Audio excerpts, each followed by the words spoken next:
รายการภาคข่าวภายในแขวง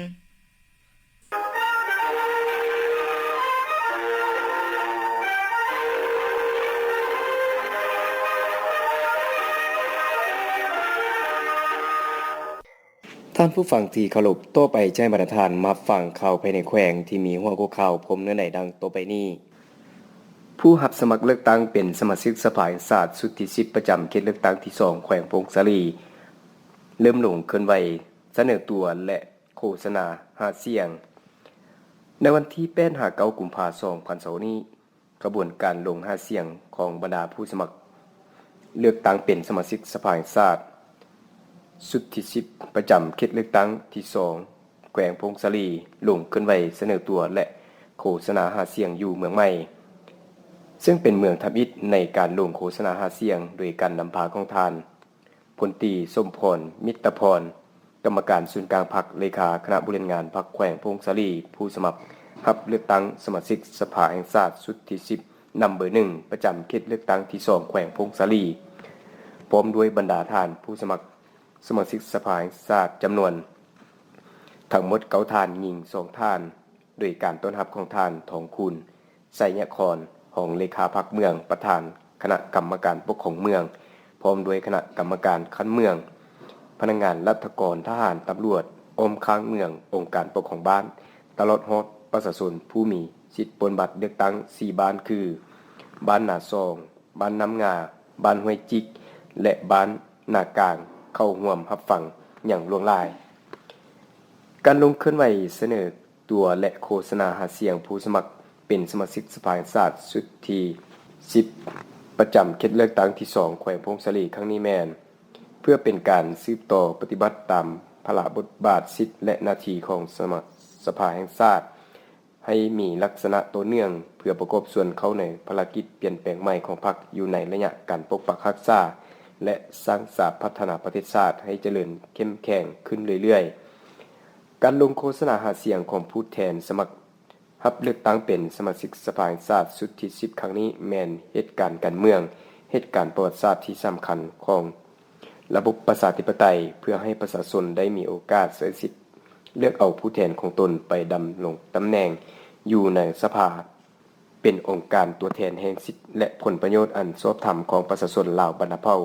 เลือกเอาผู้ที่มีความรู้ความสามารถมีมาตรฐานเงื่อนไขครบถ้วนอย่างแท้จริงจากนั้นบรรดาผู้สมัครสมาชิกสภาแห่งชาติจำนวนทั้งหมด10ท่านนับตั้งแต่นำเบอร์1จนถึงนำเบอร์10ก็ได้เสนอประวัติย่อเกี่ยวกับการเคลื่อนไหวและหน้าที่ความรับผิดชอบในแต่ละระยะและความมุ่งหวังแนวความคิดของตน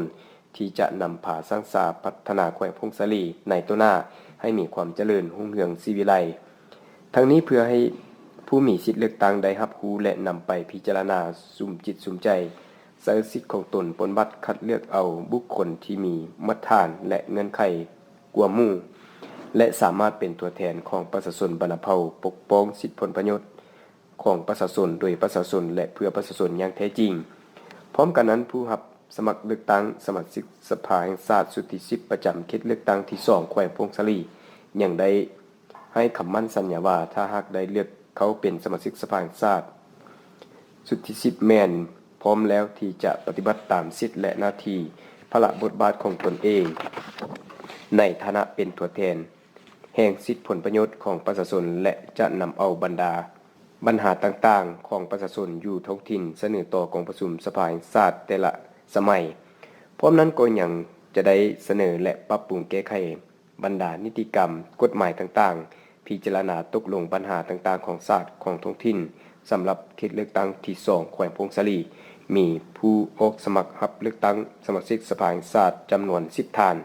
หญิง2ท่านในนี้เลือกเอา7ท่านสำหรับเมืองใหม่มีจุดปนบัตรเลือกตั้งสมาชิกสภาแห่งชาติสุดที่10และสภาประชาชนแขวงสุดที่5รวมมี34จุดปนบัตรมีตู้ปนบัตรเคลื่อนที่34หน่วยผู้มีสิทธิปนบัตรทั้งหมด 15,904 คนหญิง 8,029 คนการลงเสนอตัวและโฆษณาหาเสียงผู้สมัครรับ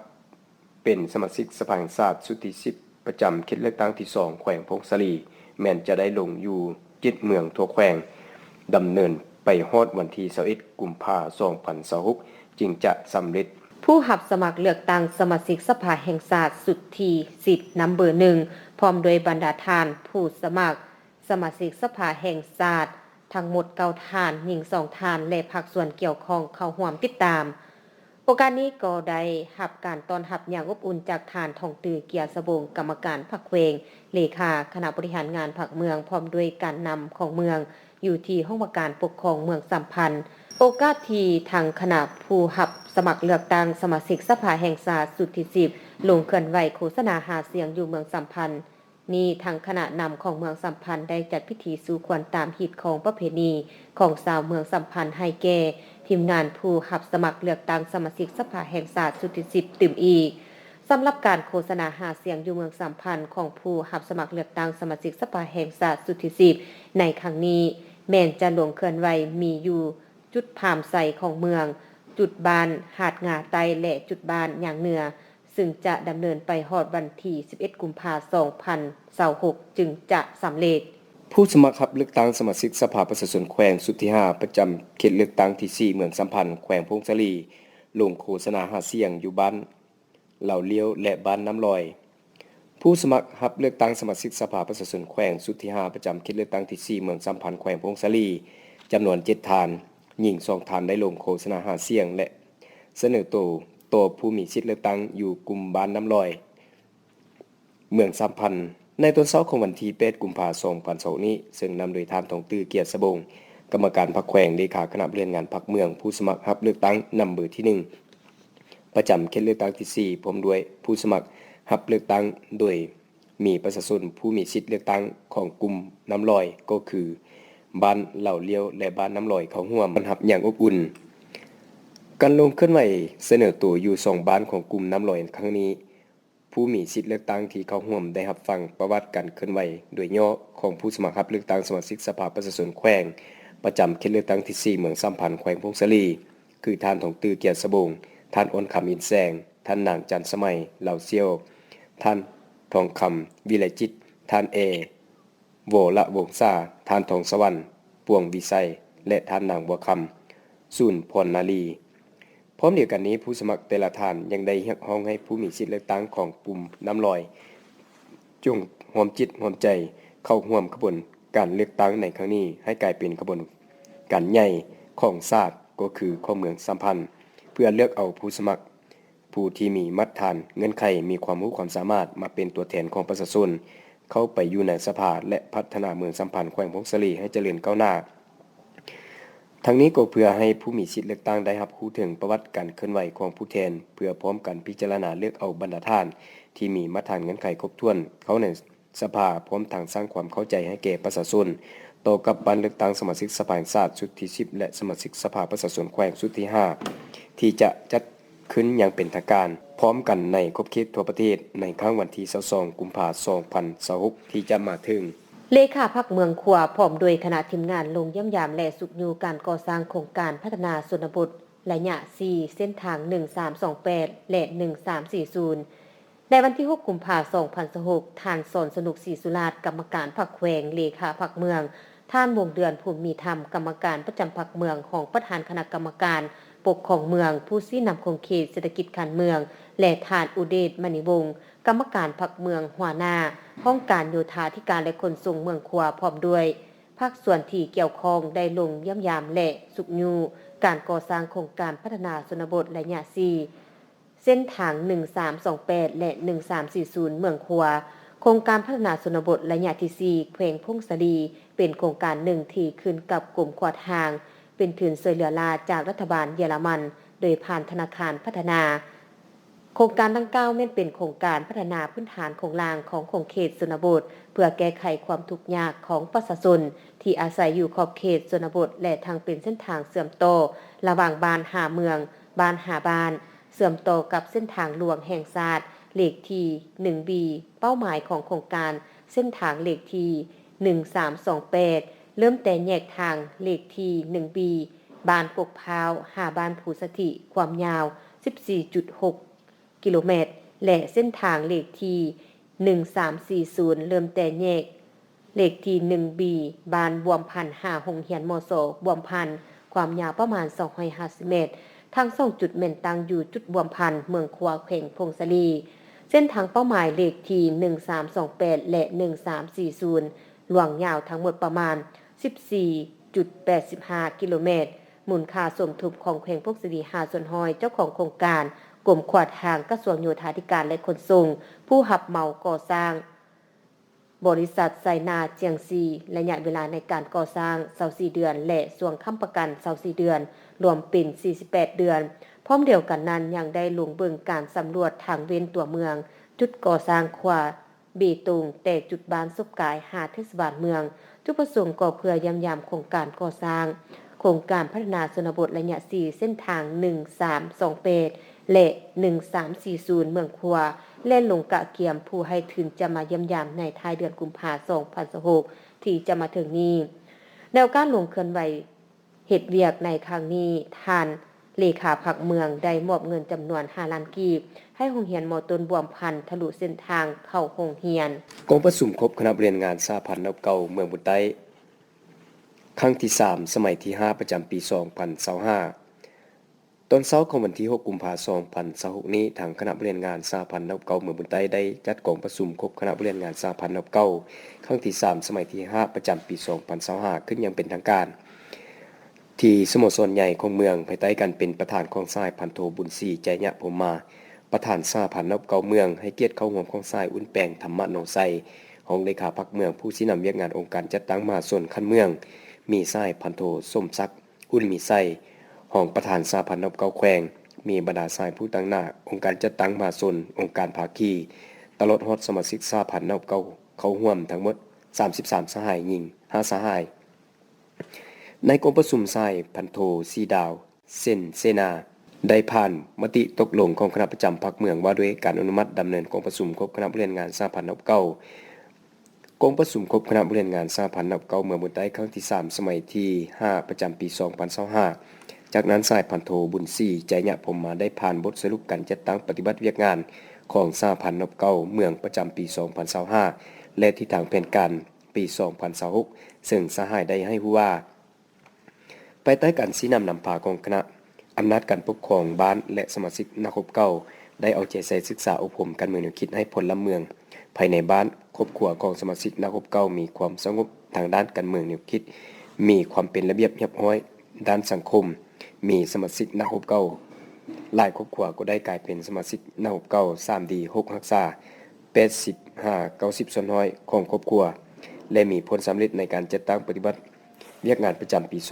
2025ในระยะผ่านมาคณะเรียนงานสหพันธ์นเก่าได้ถือเอาเวียกงานศึกษาอบรมการเมืองแนวคิดเวียกงานโฆษณาอบรมเวียกงานจัดตั้งกฎกาเวียกงานห้องการบริหารเวียกงานองค์การจัดตั้งมหาชนเวียกงานก่อสร้างเศรษฐกิจแก้ไขชีวิตการเป็นอยู่และเวียกงานต่างประเทศพร้อมกันนี้ทรายยังได้ผ่านบทสำรวจการนำพาร่วม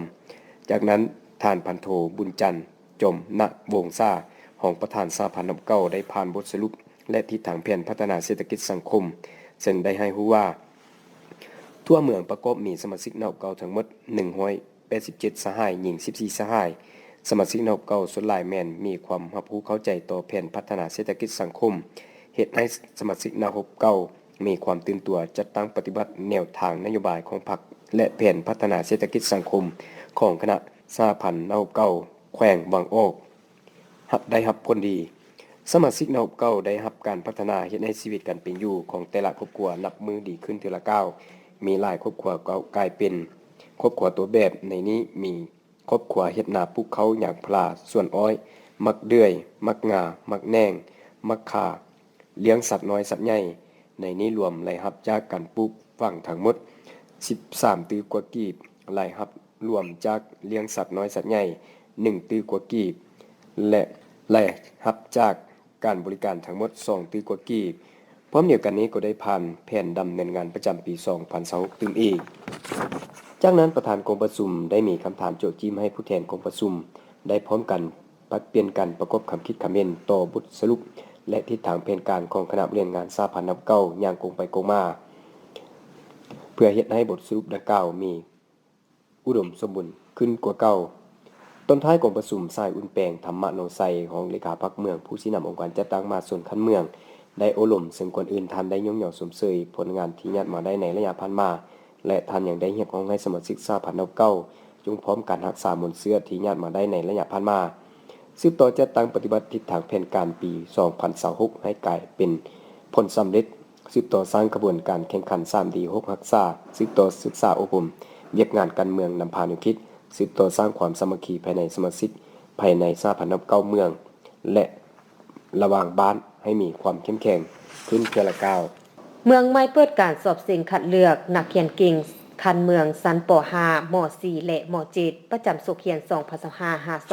2025-2026 พิธีดังกล่าวได้ไขขึ้นในตอนบ่ายของวันที่ 5 กุมภาพันธ์ 2026 และดำเนินการสอบเสียงอย่างเป็นทางการในตอนเช้าของวันที่ 6 กุมภาพันธ์ 2026 ที่สโมสรของเมืองใหม่แขวงทุ่งสะดีโดยการให้เกียรติเข้าร่วมเป็นประธานของทานคำเซาอุ่นเล็กกรรมการพรรคเมืองหัวหน้าห้องการศึกษาธิการและกีฬาเมืองมีบรรดาทานคณะกรรมการครูอาจารย์พร้อมด้วยน้องนักเรียนที่เป็นตัวแทนจากแต่ละโรงเรียนทั่วเมืองเข้าร่วมในพิธีคณะจัดตั้งกล่าวจุดประสงค์และประธานขึ้นมีคำเห็นพร้อมทางกล่าวเปิดพิธีอย่างเป็นทางการจากนั้นก็ได้ผ่านข้อตกลงคณะกรรมการปกครองเมืองว่าด้วยการแต่งตั้งคณะสีนำรวมและอนุกรรมการรับผิดชอบด้านต่างๆผ่านระเบียบการสอบเสียงอย่างละเอียดเพื่อให้นักสอบเสียงทุกคนกำใดปฏิบัติตามอย่างเคร่งครัดเพื่อให้การสอบเสียงดำเนินไปอย่างมีความยุติธรรมและเป็นระเบียบเรียบร้อยพร้อมทางดำเนินการสอบเสียงภายหลังสำเร็จการสอบเสียงทานบุญเอียนสิ่งวิงวันหัวหน้าหน่วยงานก่อนวัยเรียนสามัญและวิทยาศาสตร์ขึ้นผ่านบทรายงานการสอบเสียงโดยได้รายงานว่าการจัดตั้งการสอนสิ่งคัดเลือกนักเขียนก็เป็นอีกเวียกงานหนึ่งที่มีความสำคัญและจำเป็นต่อการเรียนการสอนเพื่อจะได้ประเมินถึงคุณภาพการเรียนการสอนของบรรดาโรงเรียนก็คือการซิดโซนของครูในแต่ละแห่งฉะนั้นทางห้องการศึกษาธิการและกีฬาเมืองก็คือทางหน่วยงานการศึกษาภาคบังคับได้จัดตั้งการสอบสิ่งคัดเลือกนักเรียนเก่งชั้นประถมศึกษาป .5 ครั้งที่ 18ชั้นมัธยมต้นม .4 ครั้งที่ 16และชั้นมัธยมปลายม .7 ครั้งที่ 15ขึ้นชั้นประถมศึกษาจัดการแข่งขัดเลือก4วิชาคือภาษาลาวคณิตศาสตร์วิทยาศาสตร์และสิ่งแวดล้อมภาษาอังกฤษและชั้นมัธยมศึกษาตอนต้นม .4 จัดการคัดเลือก5วิชาคือภาษาลาววรรณคดีคณิตศาสตร์ฟิสิกส์ศาสตร์เคมีศาสตร์ภาษาอังกฤษและชั้นมัธยมศึกษาตอนปลายม .7 จัดการคัดเลือก5วิชาคือภาษาลาววรรณคดีคณิตศาสตร์ฟิสิกส์ศาสตร์เคมีและ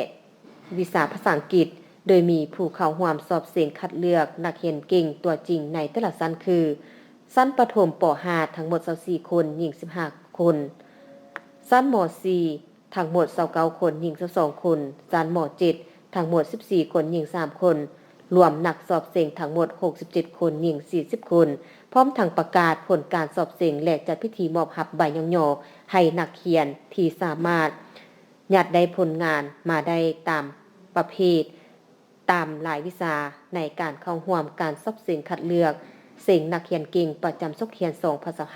2025-2026ในครั้งนี้พิธีที่มีความหมายความสำคัญนี้ทานคำเซาอุ่นเล็กกรรมการพรรคเมืองหัวหน้าห้องการศึกษาธิการและกีฬาเมืองได้ขึ้นมีคำเห็นโอลมก่อนอื่นท่านก็ได้แสดงความย่อหย่อสมเสยต่อกับการมาได้ผลงานและยังได้เน้นหนักตื่มต่อกับครูอาจารย์ให้เอาใจใส่ให้เพิ่มทวีเวียกงานวิชาเฉพาะก็คือเวียกงานการซิดสอนเอาใจใส่สอนให้เป็นปกตินำใส่หลายรูปแบบหลายวิธีการเข้าในการเรียนการสอนสำหรับนักเขียนเมนให้เอาใจใส่ตั้งใจหับฟังจากครูอาจารย์และคนครัวสอบครูหำเรียนด้วยตนเองให้หลายขึ้นเพื่อเฮ็ดให้ตนเองกลายเป็นครูสอนดีสอนเก่งและเรียนดีเรียนเก่งในอนาคตต่อไปจะมาทานมาฟังข่าวพยากรณ์อากาศประจำวันที่10กุมภาพันธ์2026สภาพรวมความกดดันสูงของอากาศเย็นได้อ่อนกำลังลงปกคลุมอยู่ทั่วทุกภาคของประเทศลาวด้วยกำลังปานกลางสมทบกับกระแสลมตะวันออกพัดปกคลุมซึ่งจะเฮ็ดให้ยังจะมีฝนและจะเย็นหาหนาวเย็นในตอนกลางคืนหาตอนเช้าในแต่ละภาคสำหรับแขวงภาคเหนือแขวงสายสมบูรณ์และเขตภูเพียงบริเวณยังจะมีฝนตกในระดับค่อยอยู่บางบริเวณ เพราะมีหมอกหนาปกคลุมในตอนเช้าและจะมีลมพัดแรงเป็นบางโอกาสอยู่บางบริเวณพยากรณ์อากาศแต่เวลา 7 โมงของวันที่ 10 กุมภาพันธ์ 2026 เวลา 7 โมงของวันที่ 11 กุมภาพันธ์ 2026 สภาพอากาศของแขวงพงศาลีและบรรดา 7 เมืองคือเมืองพงศาลีเมืองบุญเหนือเมืองยะอูเมืองบุญใต้เมืองสัมพันธ์เมืองขวาและเมืองใหม่อากาศหนาวเย็นเพราะมีหมอกหนาปกคลุมในตอนเช้าและจะมีฝนตกในระดับค่อยอยู่บางบริเวณเพราะมีลมพัดแรงเป็นบางโอกาสหรือเนื้อที่การปกคลุมของฝนเท่ากับ10ส่วนน้อยของภาคอุณหภูมิในระหว่าง9-25องศารายงานสภาพอุณหภูมิและปริมาณน้ำฝน24ชั่วโมง7เมืองทั่วแขวงพงศาลีอุณหภูมิต่ำสุดของมื้อนี้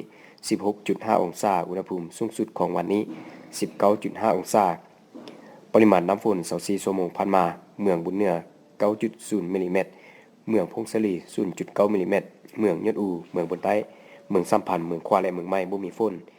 ดังนั้นจึงแจ้งเตือนถึงประชาชนบรรณเผ่าองค์การปกครองท้องถิ่นและองค์การจัดตั้งทุกภาคส่วนในแต่ละภาคจงมีสติเตรียมพร้อมรับมือกับสภาพการเปลี่ยนแปลงของอุณหภูมิอากาศหนาวเย็นดังกล่าวโดยเฉพาะแม่นเขตภูสูงภูดอยและห้อมภูอากาศหนาวเย็นหลายซึ่งอาจจะส่งผลกระทบต่อสุขภาพของผู้เฒ่าและเด็กน้อยขอให้รักษาสุขภาพนุ่งห่มให้ร่างกายอบอุ่นอยู่เสมอพร้อมนี้ติดตามเข้าพยากรณ์อากาศจากแผนกกสิกรรมและสิ่งแวดล้อมแขวงอย่างเป็นประจำที่ฟังผ่านไปนั้นก็แม่นข่าวพยากรณ์อากาศประจำวันที่ 10 กุมภาพันธ์ 2026ที่นี้วิทยุแขวงพงศาลีรายการข่าวภาคนี้หมดลงเพียงเท่านี้ยินใสและเวียงสวรรค์